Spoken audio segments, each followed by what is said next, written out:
Salut tout le monde. J'étais sûre. Alors vous vous demandez peut-être avec quel véhicule voyager. Alors pour vous, nous sommes allés à la rencontre d'instagrammeurs, de youtubeurs, certains un peu fous, vous verrez. Ils sont en train de nous filmer d'ailleurs. Ils sont en train de pourrir notre vidéo. Oui, parce que nous sommes au VDL, au Camper Village, sur le stand de Wiki Campers et Park Fortnite, et on allait les voir pour. Oui. Et bien pour leur demander avec quel véhicule ils voyagent et surtout pourquoi ça peut vous aider et ce qu'on vous dire aussi. Plein de petites bouilles que vous allez reconnaître dans ces vidéos. Il y en a qui voyagent en camping-car, en fourgon, en bus, j'en oublie, en 4x4. Restez bien jusqu'au bout de la vidéo, vous allez vous marrer, vous allez rencontrer des gens formidables comme on l'a fait. Bonne vidéo. Bonne vidéo. Et abonnez-vous.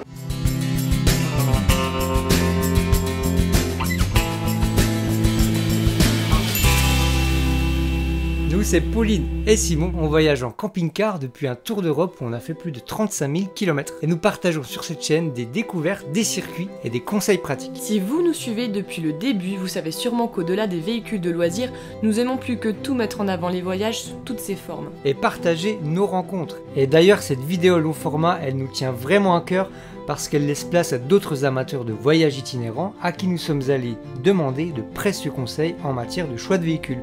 Au fait, vous les connaissiez? Et un grand merci à eux de s'être prêtés au jeu des interviews et surtout de nous avoir confié quelques images pour faire cette vidéo justement. Allez les suivre, les liens sont dans la description. Pour commencer, vous découvrirez Audrey et Bastien de Here We Are, une famille qui fait le tour du monde en camping-car avec un Leica EcoVip 2 de 1999, acheté 20 000 € d'occasion. Et il y aura Lexi et Sully qui voyagent avec leur chien Volt dans un camping-car Notin de 2012 et qui leur a coûté 60 000 €. Kim et Marianne de Voyage à plein temps seront là aussi un autre jeune couple qui possède un Sprinter Mercedes 312D aménagé par Westphalia en 1997 et qui leur a coûté 15 500 € d'occasion. Vous entendrez aussi Philippe de la chaîne Voyage Voyage qui vit et travaille désormais à bord de son fourgon Michel, un Possol Two-Win de 2016 acheté 43 700 €. Il y aura aussi le témoignage de Kevin et Tiffen, un jeune couple de vanlifer qui est en train d'aménager un Crafter 4Motion de chez Volkswagen acheté 34 500 € d'occasion. La grande famille des vadrouilleurs Forever, elle, vient d'aménager un car de voyage Renault Iliad 2000 acheté 10 000 € d'occasion. Nous partagerons aussi la vision de Stéphane de la famille Ross qui après quelques années de voyage en camping-car a construit une tiny house et a fait l'achat d'un Renault Trafic de 2006 acheté 6 990 €, c'est précis. Voilà, et puis en bonus nous avons interviewé Cyril et Eddy. Ah non, c'est pas Eddy? Non, toujours pas Simon. Ah d'accord. Les concessionnaires youtubeurs de la chaîne Camping Car 69 pour un œil professionnel concernant le choix du véhicule de ses rêves. Alors vous êtes prêts, vous êtes bien installés? Avant de commencer, pensez à nous mettre un petit pouce et dites-nous, vous, quel est votre véhicule préféré? Alors voyager avec ses enfants, c'est le rêve de beaucoup de gens, mais pour Audrey et Bastien, c'est une réalité. Après avoir longtemps baroudé en couple, ils ont acheté un grand véhicule pour poursuivre leur rêve de vie avec leurs 2 enfants. Ils vivent aujourd'hui à plein temps avec Tadam, un Leica EcoVip 2 de 1999. Dans les familles qui voyagent autour du monde, avec des enfants, 2 enfants, ils utilisent beaucoup le Leica EcoVip 2 parce que c'est un véhicule robuste, qui a fait son temps, qui est sur un châssis poids lourd à la base, qui est déclassé, donc il est un peu lourd. Mais il est superposé, qualité Leica. Alors il y en a d'autres, hein, des véhicules comme ça, mais c'est celui-là qu'on voulait. Il est un peu plus cher que les autres. Parce que le porteur est Iveco. Parce que le porteur est Iveco et que c'est du Leica. C'est 4 places carte grise. Donc un lit en capucine, donc 2 places et 2 lits. 2 lits superposés et 7 couchages. Et après toutes ces destinations, est-ce que vous trouvez que votre véhicule, alors il est adapté à votre manière de voyager ou pas? Ou il y a des choses que vous changeriez Ça dépendrait des pays aussi. Enfin, il y a des moments, tu vois, j'ai envie d'aller en Corse et je sais que 7 mètres en Corse c'est compliqué. Quand on est allé au Canada pour un mois, on a loué un minivan. Je sais que ça me va pas parce que là il y a zéro confort. Après oui, tu prends plus grand, tu auras plus d'autonomie, plus de confort. Tu prends plus petit, t'en as moins. Honnêtement, on a été bloqué quoi 2 fois quoi. C'était dans un petit village en Italie, tu le contournes et puis voilà. Tu vas à pied. Camping-car, ça reste quand même. C'est des concessions, hein. Comme le mari idéal n'existe pas. Non mais pour nous le véhicule il est bien, voilà, la seule chose c'est peut-être tu t'y fais. La salle de bain qui pourrait être un petit peu plus grande. Donc on est une douche quoi. Soit à chaque voyage il faudrait presque le véhicule adapté. Ouais mais en même temps c'est chez nous. Tu vois, en même temps on a plein d'amis qui ont fait l'Afrique en camping-car, c'est passé. Et puis on est slow travel donc il y a des fois où pendant 3 jours on bouge pas et ce qu'on aime c'est l'espace de vie que parce que là On peut tenir à 8 dedans, ouais. On voit que c'est une maison, c'est très personnalisé, il y a beaucoup de décorations, on voit que ça a voyagé, il y a des souvenirs de partout. Puis on rentre à 8. Et puis on a 2 grandes baies vitrées, enfin il est lumineux. Voilà, il est impressionnant de luminosité quand même, parce que c'est plutôt rare. On a repeint en blanc, exprès. Que ça diffuse la lumière. Contrairement aux idées reçues, on ne trouve pas forcément que des familles ou des retraités en camping-car. La preuve avec nous déjà, et notre petit Swingy. Mais aussi avec Lexi et Sully et leur chien Volt. Leur Lexivan, c'est un camping-car profilé du constructeur Notin qui leur permet d'alterner vie sédentaire et longues échappées nomades. Qu'est-ce qui a fait que vous avez choisi ce modèle-là? En quoi il vous convient dans votre personnalité et dans le voyage? Parce que nous, on voulait absolument pas plus de 6 mètres. C'était, voilà. Se garer un peu partout, passer en ville, pas avoir ce problème de longueur que d'autres peuvent potentiellement avoir. Et donc on voulait, comme on a un chien, quelque chose d'assez large aussi, parce qu'on a un chien qui est très actif. On voulait un lit comme sur les intégraux qui descend à l'avant au-dessus de la cabine, mais pas sur la partie table, voilà, pas sur le salon. On voulait absolument pouvoir en avoir un en train de traîner dans le lit et l'autre travailler dans le salon sans que ça gêne. Donc quelque chose de confortable avec chacun un peu son espace. Garder un espace quand même de vie suffisamment, que le chien puisse circuler tranquillement sans nous bousculer, sans qu'on le bouscule, parce que quand il dort, faut le laisser. C'est embêtant de lui marcher dessus. C'est un peu comme un enfant en fait. Mais totalement, mais c'est exactement ça. Il est contraignant, ce chien, on l'aime, mais c'est pas le plus simple à vivre. Donc voilà, il n'y a pas beaucoup de modèles intégraux en 6 mètres avec un lit qui ne descend pas sur le salon. Et c'est un porteur de Mercedes Sprinter, 163 chevaux. Avec une boîte de vitesse automatique. Moi personnellement, qui suis constamment au volant, je vois pas une autre manière de conduire. C'est vraiment un gros luxe. Okay, donc à choisir, vous ne changerez rien à votre véhicule? Non. Si. Si. Avec l'expérience de réflexion ou des il y a d'autres réflexions, oui, effectivement. En cours. Il n'est pas 4x4. Bon, même si on l'a emmené dans des trucs, si vous regardez nos vidéos, vous dites mais pourquoi ils sont passés par là? C'est ça. Et même nous, des fois, quand les gens en arrivent avec notre camping-car, ils font mais qu'est-ce qu'ils font? Pourquoi ils sont là? Donc bon, voilà. Mais sinon, moi, j'ai un grand regret sur ce modèle-là, et j'y avais pas pensé dans le fait d'avoir le lit qui descend devant, c'est que je vois pas le dehors depuis mon lit. Je peux voir depuis la cuisine, mais j'ai pas des fenêtres directement sur le lit. Et ça, c'est mon gros fantasme d'avoir ça. Mais voilà. Des paysages, mais on peut pas tout avoir. On peut quand même faire énormément de choses avec celui-là. Et c'est vrai qu'il a énormément aussi d'avantages. Mais bon, on peut toujours trouver des choses à redire sur ce camion, surtout quand on est dans un salon comme ici, où on voit plein de camions et plein d'idées en se disant « Ah ouais, ça aurait été cool aussi !» Carrément.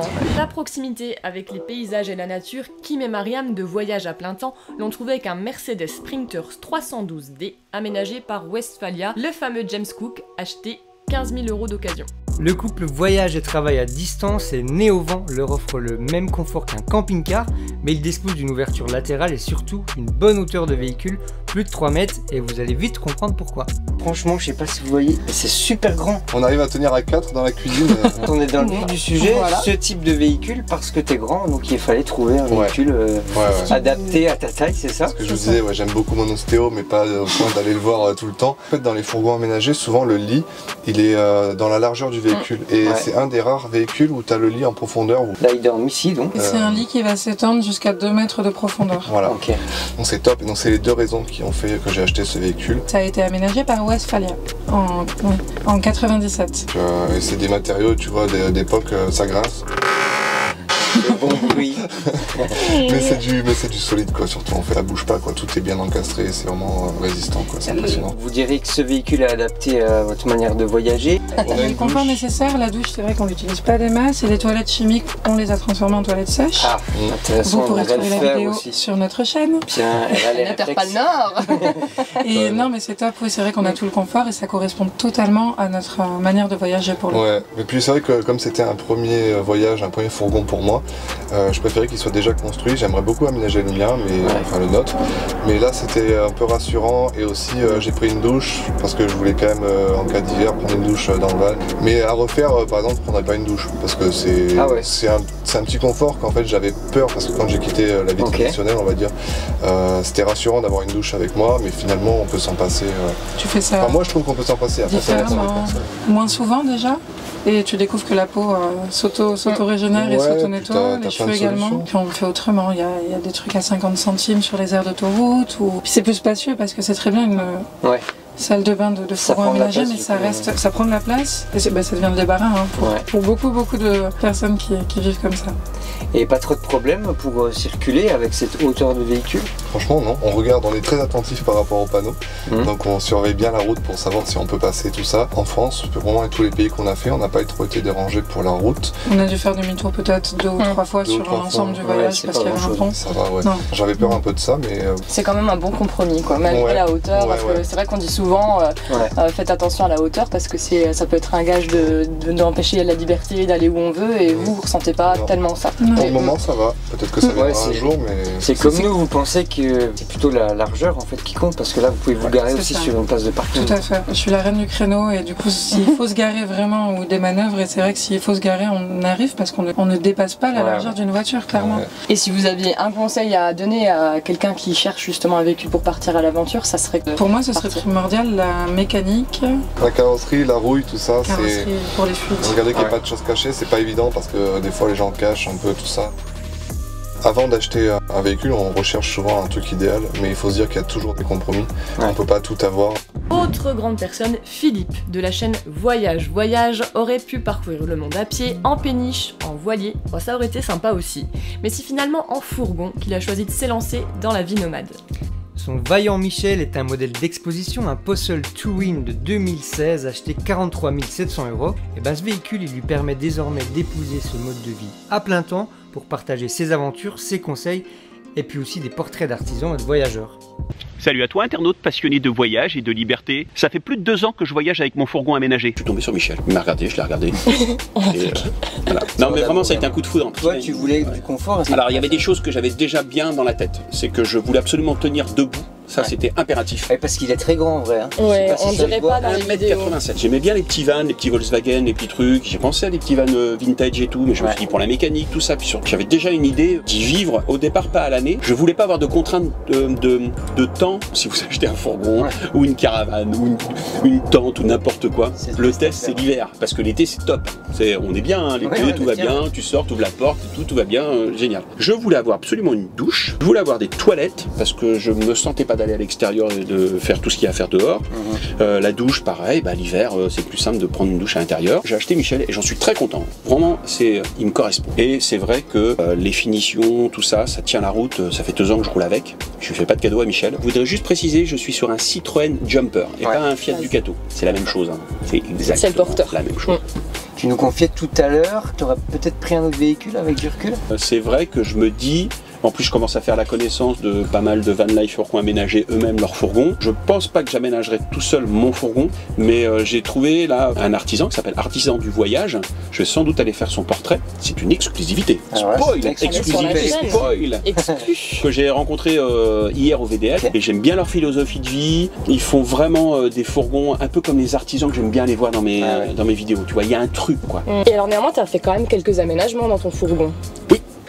Ah nickel, nickel. Quand tu vis dans un fourgon, à un moment donné, tu te dis qu'il te manque une étagère par-ci, un truc pour accrocher ça par-là, donc tu fais des trucs. J'ai rajouté des LED à l'avant et à l'arrière. Surtout à l'avant, cette partie-là, elle est très mal éclairée. J'ai installé des petites étagères, j'en ai foutu partout. Hein. T'as attendu de voyager un peu et tu t'es dit, attends, j'ai toujours besoin de ces affaires-là et là, et en fait... il faut vraiment rouler pour réaménager un peu son fourgon. Et quel conseil tu pourrais donner, alors si certains d'entre vous veulent acheter un véhicule, on se pose la question, quel type de véhicule? Toi, qu'est-ce que tu donnerais comme clé, comme ça? C'est intéressant parce que vous, un peu comme moi, vous avez une chaîne avec des gens qui vous regardent. Ça leur titille l'esprit de dire, tiens, est-ce que j'achète un van, un camping-car ou un fourgon aménagé? Donc d'abord, c'est qu'est-ce que tu veux en faire de ton véhicule? Et après, c'est comme un appartement ou une maison. C'est quand tu rentres à l'intérieur, tu sens si...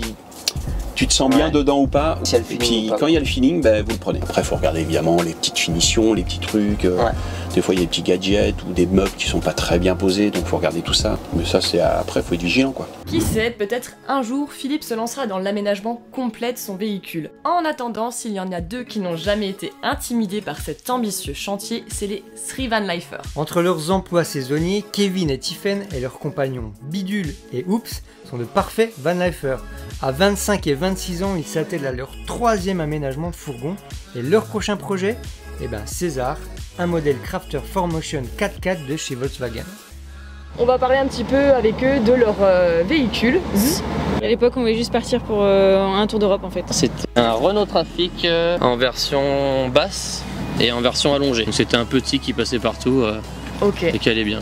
La route nous plaisait, donc on a acheté plus grand, un Fiat Ducato L4H3, donc le plus grand de chez Fiat. Et on l'a aménagé nous-mêmes parce que ce qui se propose sur le marché en tout fait nous convenait pas. Et on voulait du sur-mesure par nous-mêmes. Ouais. Et là, vous rechangez de véhicule. Alors, c'est quoi? Les autres n'étaient pas adaptés à votre mode de voyage? C'est parce que là, on s'est rendu compte qu'on voulait encore un peu plus et aller encore plus loin. Plus d'aventure. C'est ça. Donc là, celui-là, il est 4x4. Et on va le préparer encore plus pour qu'il soit encore plus tout-terrain. C'est un Crafter 4Motion, donc en gros c'est la version 4x4 de chez Volkswagen. C'est quoi ce qui est le plus dur dans l'aménagement d'un fourgon? Essayer de tout anticiper, sachant qu'il n'y a jamais rien qui se passera comme prévu. Pour faire simple, c'est ça. Est-ce que vous auriez un conseil à donner à ceux qui veulent se lancer dans l'achat d'un véhicule, soit fourgon, camping-car ou van? À quoi faut faire attention? C'est question aussi. Moi je dirais ne pas prendre tout pour argent comptant, et ne pas hésiter à faire ses propres recherches et puis se tester. Des fois on dit c'est ça qu'il nous faut parce que les gens ils ont l'air heureux sur la photo, mais peut-être que ça nous convient pas. Donc c'est ça, propre à chacun, donc ne pas hésiter à emprunter, à louer différentes tailles, différents équipements, différents conforts, et puis faire sa sauce et faire... et voir ce qui correspond plus à sa personnalité quoi. Carrément, et de prendre le temps. Parce que c'est pas un choix qui se fait comme ça en un claquement de doigts. Et... si on le fait en un claquement, ça risque de rechanger tous les ans. Comme nous. Enfin je dis ça, je dis rien. Et justement, ces 3 changements, ces 3 véhicules, ça veut dire que vous avez évolué dans votre manière de voyager? Ouais, à chaque fois, ça a été suite à l'évolution de nos envies en fait. Donc au début, dans notre premier road trip, on voulait le minimum en fait, ne pas se prendre la tête, et c'était cool, on a vraiment kiffé notre road trip. Mais dans la deuxième partie, du coup, avec notre deuxième fourgon, c'était plus l'idée d'y vivre plus à l'année. Donc du coup là, on voulait plus de confort, on voulait plus d'espace, c'était parfait. Et nos envies ont encore changé, et du coup là on veut avoir un peu moins de choses, mais tout en ayant du confort en fait. Donc du coup c'est un peu un mélange de nos deux premiers finalement. On espère, là ce sera le bon. On les retrouvera dans un an, ils auront un autre véhicule. Et aménager plus grand, est-ce que c'est possible?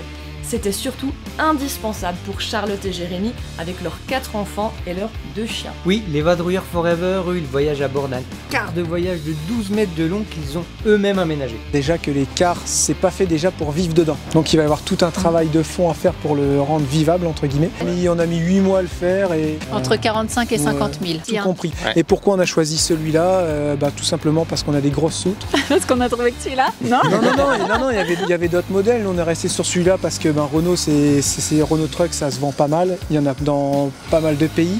Et pour les pièces, c'est mieux. Et aussi parce que c'est ce qu'il y avait de, entre guillemets, de moins cher, tout simplement. Est-ce que se demandent sûrement nos abonnés? Je suis sûr qu'on est en connexion. On a la même question. Je sens que vous êtes connectés. Faites le début. Faites voir.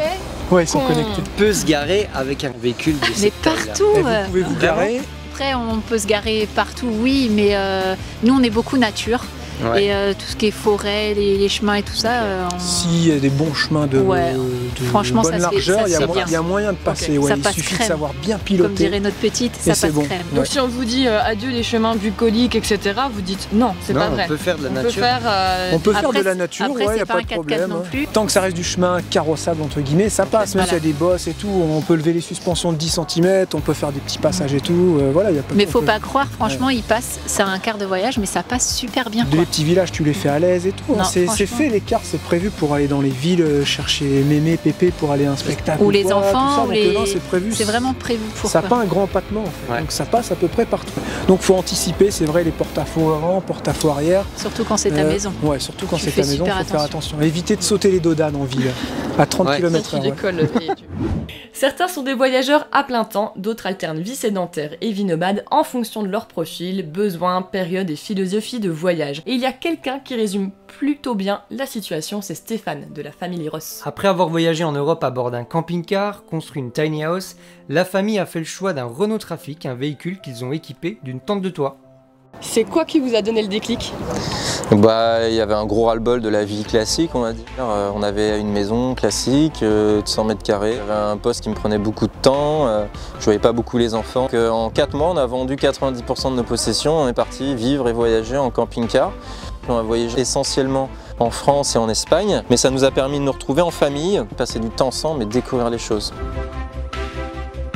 Donc on avait un camping-car Capucine qui faisait 7,50 m de long. Il était de 2001, hein. C'était un ancien camping-car. Il avait 80 000 km. Il nous avait coûté à peu près 25 000 € en tout, hein, avec les travaux, parce qu'on avait de faire toute la rénovation intérieure aussi, plus les équipements, les trucs. Et on avait acheté aussi une remorque, notre petite Cendrillon, dans laquelle on stockait quelques affaires et qu'on avait un four aussi pour pouvoir cuisiner un minimum. On avait 11,50 m en tout. On avait tout le confort nécessaire pour que nos enfants aient chacun leur lit permanent, que nous on ait notre lit en Capucine permanent, qu'on puisse se doucher, qu'on puisse manger, qu'on puisse se chauffer en hiver. Et on avait des panneaux solaires pour l'énergie et un groupe électrogène. Et donc ensuite l'autoconstruction. On avait pensé un jour se faire une petite maison, une tiny comme on l'entend le plus souvent, une petite maison respectueuse autant que possible de l'environnement.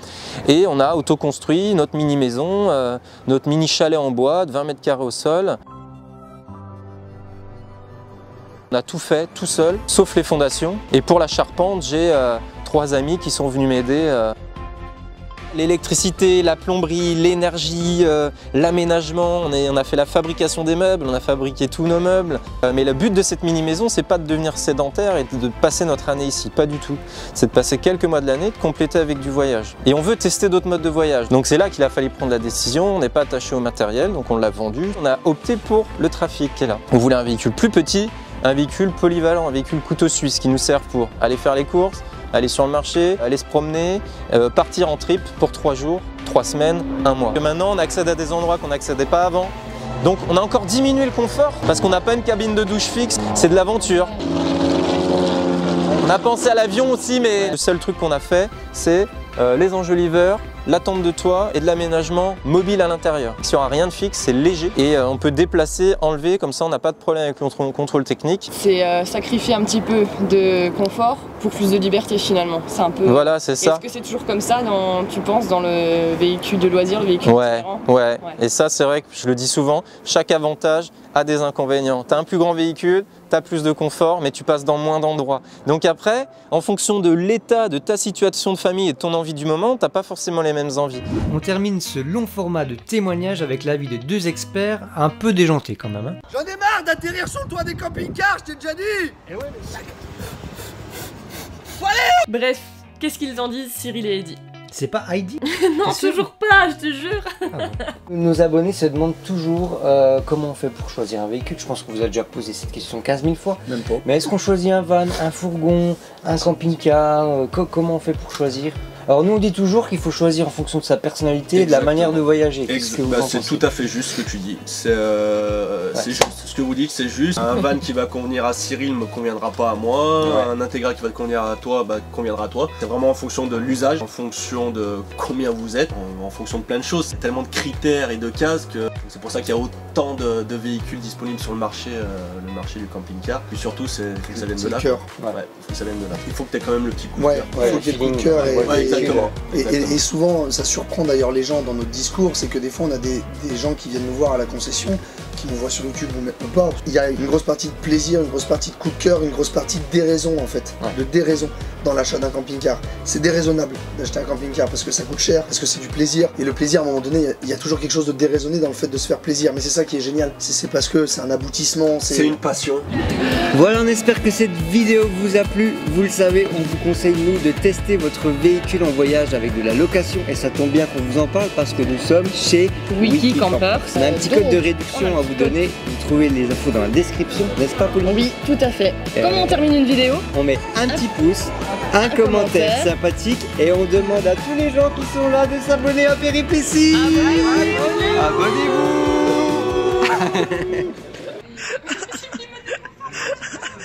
Le craquage du dimanche.